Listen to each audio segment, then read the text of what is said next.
भारत के फार्मा उद्योग में एपीआई के बिना चूंकि वो चलना संभव नहीं है कि भारत का जो दवा उद्योग है आप देखेंगे वो अन्य उद्योगों को भी रोजगार देता है। उन्होंने जब देखा कि डिमांड ज़्यादा है सप्लाई कम है तो उन्होंने रेट्स भी बढ़ाए। अगर ये शॉर्टेज का पीरियड ऐसे ही चलता रहा तो कहीं ना कहीं फार्मा इंडस्ट्री को चलने में बहुत दिक्कत आई। दवा इंडस्ट्री को सामान्य होने में कम से कम 3 महीने लगे। वो जो भाड़ा जो पहले 15 से 20 रुपए किलो लगता था अब वो भाड़ा 35 से 40 हो गया था रुपए किलो को। गवर्नमेंट का रेवेन्यू भी लॉस देखने को हमको मिलेगा। अगर फार्मा सेक्टर प्रभावित होता है तो निश्चित रूप से उसका असर इन सब लोगों पर भी पड़ता है। नमस्कार, आप देख रहे हैं नवभारत टाइम्स और मैं हूं आपके साथ नमन। यदि बात की जाए तो अमेरिका और ईरान के बीच युद्ध की जो स्थितियां बन रही है उससे सीधे तौर पर भारतीय बाजार कहीं ना कहीं प्रभावित हो रहे हैं और यही कारण है कि जो भारत के उद्योग हैं कहीं ना कहीं अब उन पर भी सीधा असर जो है देखने मिल रहा है। चूंकि अमेरिका और ईरान सीज फायर की तरफ अब आगे बढ़ रहे हैं, सीज फायर कहीं ना कहीं दोनों का कुछ दिनों के लिए हो चुका है, लेकिन बावजूद इसके जो भारतीय उद्योग है वो इससे सीधा प्रभावित होता नजर आ रहा है। सीधे तौर पर यदि बात करें तो जो फार्मा इंडस्ट्री है उसको भी कहीं ज्यादा नुकसान यहाँ पर हुआ है और यही कारण रहा कि धीरे धीरे अब उद्योग कहीं ना कहीं बंद होते नजर आ रहे हैं, तो वहीं रोजगार भी अब खत्म होने की कगार पर यहाँ पर पहुंच चुके हैं। हमारे साथ कुछ एक्सपर्ट्स हैं जो फार्मा उद्योग से जुड़े हुए हैं, उनसे सीधे बातचीत करते हैं। जीबी मूलचंदानी है, उनसे बातचीत करते हैं और जानने की कोशिश करते हैं कि किस तरह का सीधा असर जो है फार्मा इंडस्ट्री पे अब की बार देखने मिला है और कब तक ये स्थितियां जो है सामान्य की तरफ आगे बढ़ती चली जाएंगी। चलिए, बहुत स्वागत आपका है नवभारत टाइम्स में। सीधा सवाल मेरा आपसे सबसे पहला यही है, अमेरिका और ईरान के बीच जिस तरह से युद्ध की स्थितियां बन रही हैं, युद्ध के हालात बन रहे हैं, उससे कहीं ना कहीं एक चिंताजनक स्थितियां आगे बनती नजर आ रही हैं।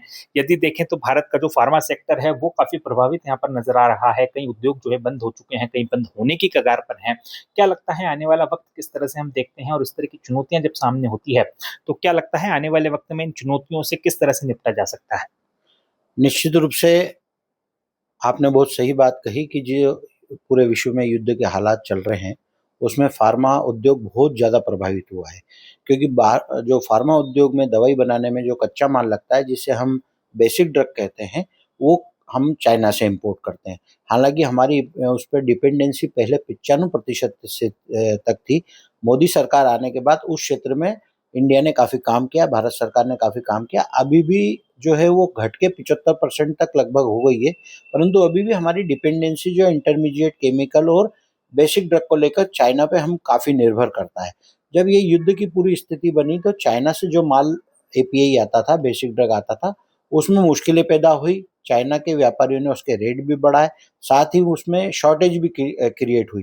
वो उसका मेन कारण ये था कि पूरे देश की खरीदी वहाँ से हो रही थी, पूरे विश्व में जो एपीआई लगते हैं उसकी खरीदी वहाँ हो रही थी, तो वहाँ की कंपनियों में भी प्रेशर रहा। और चूंकि पूरा व्यापारिक तदबा रहता है तो उन्होंने जब देखा कि डिमांड ज़्यादा है सप्लाई कम है तो उन्होंने रेट्स भी बढ़ाए और उन मटेरियलों की शॉर्टेज भी हुई। उसका सीधा असर भारत के फार्मा उद्योग पर रहा है और भारत के फार्मा उद्योग में एपीआई के बिना चूंकि वो चलना संभव नहीं है। और आपने एक बहुत विशेष बात बहुत अच्छी कही, उसका उल्लेख मैं भी करना चाहूँगा कि भारत का जो दवा उद्योग है आप देखेंगे वो अन्य उद्योगों को भी रोजगार देता है। जैसे पैकिंग मटेरियल है, पैकेजिंग मटेरियल है, आपका कोरोगेशन मटेरियल है, इसके अलावा लेबर है। तो ये सारे जो उद्योग धंधे हैं और लेबर्स हैं ये फार्मा सेक्टर से जुड़ी रहती है। अगर फार्मा सेक्टर प्रभावित होता है तो निश्चित रूप से उसका असर इन सब लोगों पर भी पड़ता है।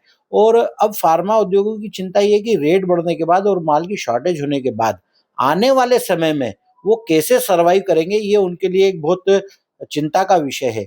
चूंकि आम जन तक अभी दवाइयों का वो प्रभाव अभी नहीं आया है, क्योंकि एक पूरा पाइपलाइन में लगभग 2 महीने का माल C&F पे, उसके होलसेलर पे, उसके यहाँ जो रिटेलर होता है उसमें दवाइयों का स्टॉक होता है। तो आम जन तक अभी वो चीज़ नहीं आ पाई है, परंतु बेसिक ड्रग के व्यापारी और जो फार्मा उद्योग उस बेसिक ड्रग को खरीदते हैं उनके पार्ट पे इसका असर आ चुका है। और मुझे लगता है कि ये बहुत चिंतनीय विषय है। अगर ये शॉर्टेज का पीरियड ऐसे ही चलता रहा तो कहीं ना कहीं फार्मा इंडस्ट्री को चलने में बहुत दिक्कत आएगी। चलिए, यदि हम बात करें तो लगातार जो उद्योग प्रभावित हो रहे हैं, कई उद्योग बंद भी हो चुके हैं, रोजगार पर एक बड़ा संकट कहीं ना कहीं पैदा हो चुका है। अब एक तरफ यदि हम देखें तो कहीं ना कहीं सीज फायर की तरफ दोनों देश आगे बढ़ रहे हैं। अभी कुछ दिनों का सीज फायर दोनों पर जो है प्रस्ताव जो है दोनों पर बात बनी है। क्या लगता है जब इस तरह की स्थितियां पैदा होती है तो धीरे धीरे स्थितियां सामान्य होने में कितना वक्त लगेगा और कितना वक्त पूरी तरीके से उद्योग जगत को फिर से एक बार जो है पुनर्स्थापित होने में लगेगा यहाँ पर? निश्चित रूप से आज जो समाचार आए हैं उसमें सीज फायर की तरफ वो लोग दोनों देश बड़े हैं, इसका सीधा असर देखने को निश्चित रूप से मिलेगा, क्योंकि जब सब सामान्य होना चालू होती है स्थितियां, तो सारे कारोबार भी सामान्य होते हैं और इससे कोई फार्मा भी अछूता नहीं रहेगा। निश्चित रूप से जब पूरे पाइपलाइन में वापस रेगुलेटरी बनेगी और पूरा काम सामान्य रूप से चलने लगेगा, तो इसका जो है हमें लाभ मिलेगा। परंतु फार्मा में एक जो पूरा सिस्टम है काम करने का, वो बहुत अलग टाइप का है। जिस प्रकार आपको मैंने बताया कि जो दवाइयाँ हैं वो 2 महीने का स्टॉक रहता है, तो एक निरंतर चलने वाली प्रक्रिया के तहत उसकी भी शॉर्टेज आम जन तक प्रभावित नहीं हुई। जबकि ये करीब 1 महीना 10 दिन से युद्ध चल रहा है, उसका असर फार्मा उद्योग पर हुआ, एपीआई के व्यापारियों को हुआ, बेसिक ड्रग के जो व्यापारी हैं उन पर उसका असर हुआ, परंतु सामान्य जन पे उसका असर या रिटेलर पे उसका असर देखने को नहीं मिला। अब हम इसका दूसरा पक्ष जाने कि जिस प्रकार से सीज फायर होता है, तो चूंकि अब रेट बढ़े हुए थे, मटेरियल की शॉर्टेज थी, तो हिंदुस्तान के व्यापारियों ने जो इम्पोर्ट करना था उस पर ब्रेक लग गया था, इम्पोर्ट नहीं करा था, क्योंकि भविष्य की किसी को पता नहीं थी कि क्या होगा और क्या नहीं होगा, तो सब जने रुक गए थे, ठहर गए थे। अब चूंकि ये सीज फायर हुआ है, अब इसके धीरे धीरे परिणाम देखने को मिलेंगे और अगर रेट कम होते हैं, जो सामान्य दर चलती है वो दर होती है और एक नियमित उसकी अवेलेबिलिटी बनती है, तो मुझे लगता है कि इस सब प्रक्रिया को सामान्य होने में चाइना से 15-20 दिन 25 दिन लगभग लग सकते हैं और जो मटेरियल यहाँ पर आएगा, वो जो नया मटेरियल आएगा उसको यहाँ पर सामान्य रूप से पाइपलाइन में पूरा आने में 2 से ढाई महीने लगेंगे। तो मुझे लगता है कि आने वाले अगर सब कुछ ठीक रहा, जिस प्रकार से हम आज के माहौल से जजमेंट कर रहे हैं इस चीज का, कल का पता नहीं है क्या होता है, पर जो जजमेंट है कि आज का जो माहौल जो है शांति वार्ताओं के हिसाब से चल रहा है, अगर उस प्रकार से सब कुछ सामान्य रहता है, तब भी दवा इंडस्ट्री को सामान्य होने में कम से कम 3 महीने लगेंगे। क्या लगता है कितना प्रभावित हमारा क्षेत्र हुआ है? कितने उद्योग यहाँ पर अभी इससे प्रभावित हुए हैं और कितने रोजगार पे संकट यहाँ पर नज़र आ रहा है? निश्चित रूप से हम इंदौर में अभी हैं, मध्य प्रदेश की आर्थिक राजधानी है और आपने देखा होगा कि हमारे यहाँ फार्मा हब है, पूरा फार्मा हब है जिसमें 200 से 250 फैक्ट्रियाँ हैं।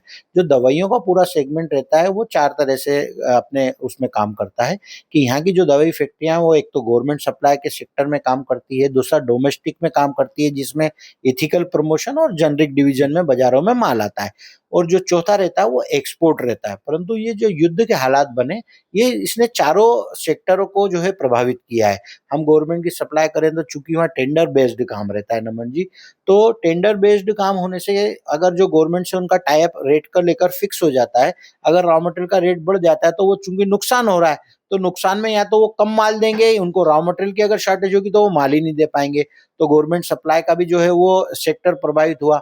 बाज़ार की हम बात करें तो काफ़ी आइटमों की हमारे केंद्र सरकार के जो हमारा ड्रग डिपार्टमेंट है, वहाँ से जो है उनकी रेट जो है फिक्स रहती है। उसकी एमआरपी फिक्स रहती है, तो एमआरपी से ज़्यादा कोई भी व्यापारी इस माल को नहीं बेच पाता है। अब चूँकि रेट बढ़ गए और शॉर्टेज हो गई है, तो दवा उद्योग की एक ये समस्या रहती है कि वो रेट तो बढ़ा नहीं सकता। अगर उस रेट में माल देगा तो वो नुकसान करेगा या जो है वो शॉर्टेज के कारण नहीं दे पाएगा, तो उस मार्केट में भी डोमेस्टिक मार्केट और जेनरिक मार्केट में भी इसका असर हुआ। एक्सपोर्ट में यहाँ से जो हमारे देश से अन्य देशों में एक्सपोर्ट होता है, उसको लेकर भी बहुत चिंता हुई थी।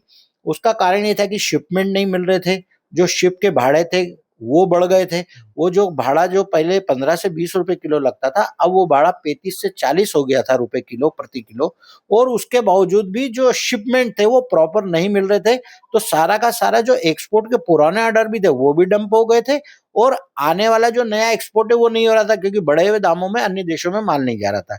जो उनके क्लियरिंग एजेंट है उन सबका एक ही सुझाव था कि अभी हमको वेट एंड वॉच की पोजीशन रखना चाहिए और पुराना माल जो है आवाजावी के कारण जो है वो जा नहीं पा रहा था, तो एक्सपोर्ट भी बहुत प्रभावित हुआ है। कुल मिला के मैं कहूँ तो इस पूरी इंडस्ट्री से बहुत बड़ी मात्रा में, बहुत बड़ी संख्या में रोजगार भी प्रभावित हुआ है और रोजगार के साथ-साथ वहाँ यहाँ के दवा उद्योग भी प्रभावित हुए हैं और कहीं न कहीं इसमें रेवेन्यू भी लॉस देखने को, गवर्नमेंट का रेवेन्यू भी लॉस देखने को हमको मिलेगा। चलिए, यदि हम जाने तो कब तक अब बाजार सामान्य हो जाएँगे और कब तक स्थितियाँ जो हैं सुधरती हमको नज़र आएँगी? बिल्कुल सही बात है। आज जिस प्रकार का माहौल बना है और दोनों देशों की तरफ से जो है एक समझौते की तरफ दोनों देश बढ़ रहे हैं, मुझे लगता है कि अगर सब कुछ सामान्य रहा और अगर ये सीज़ फायर प्रॉपरली हो जाता है और टाइमली हो जाता है, तो दवा उद्योग की मैं बात करूँ, फार्मा जगत की मैं बात करूँ, तो भी इसको सामान्य होने में लगभग 3 महीने का समय लगेगा, जिससे चाइना से यहाँ माल आएगा, 1.5 महीना उस माल को 2 महीना आने में लगेगा, उसके बाद वो कंपनियों में माल जाएगा, कंपनियों में वो माल बनेगा, उसके बाद वो बाज़ार में आएगा, तो इस पूरी प्रक्रिया को वापस रूटीन में आने के लिए लगभग 3 महीने का समय लगेगा। तो निश्चित तौर पे देखा आपने जिस तरह से लगातार अमेरिका और ईरान के बीच युद्ध के हालात बने, लगातार युद्ध आगे बढ़ा, उससे कहीं न कहीं भारत देश का फार्मा इंडस्ट्री कहीं न कहीं प्रभावित हुआ और निश्चित तौर पे उद्योग और सीधे तौर पर रोजगार पर भी यहाँ सीधा असर देखने मिला है। लेकिन अब चूँकि फार्मा इंडस्ट्री के एक्सपर्ट हमारे साथ थे, उनका सीधे तौर पर मानना है कि आने वाला जो वक़्त होगा वो धीरे-धीरे बाज़ार सुधार की तरफ आगे बढ़ेगा। जैसे-जैसे दोनों देशों के बीच समझौता आगे बढ़ता है, सीज़फायर आगे बढ़ता है, वैसे-वैसे इंडस्ट्री में भी निश्चित तौर पर एक सकारात्मक जो दृष्टिकोण है उसको देखने का कहीं न कहीं मौका हमको आने वाले वक़्त में मिल सकता है। फिलहाल इंदौर से नवभारत टाइम्स के लिए नमन मिट्टी।